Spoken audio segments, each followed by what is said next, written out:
Hello guys! This video, naisipan namin i-share sa inyo dahil yung sister-in-law ko nabigyan ng Smart Bro Wi-Fi para sa kanilang online classes mag-start.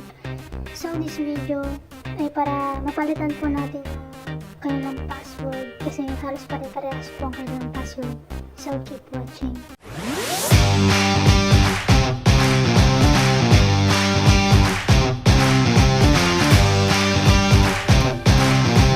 So first po, ang una po natin gagawin, how to reset packet Wi-Fi.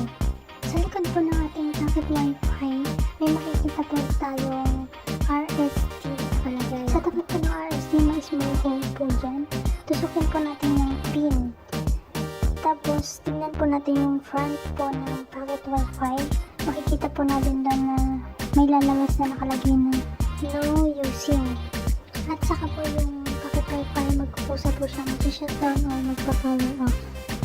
Open the packet Wi-Fi, then connect your mobile phone into packet Wi-Fi. Go to your Google and search p192.168.1. Tapos papasok tayo sa website ng Smart Bro. Lalabas din yung username and password. Ang username ay Smart Bro, small letters, and the password ay Smart Bro, then small letters. Same po yung username and password. Smart Bro, small letter po lahat. Then click sign in. Yung magpapakita pong quick setup. Pindutin lang din po natin. Nakalagay na po tayo sa user settings. So pwede na po natin palitan yung admin password.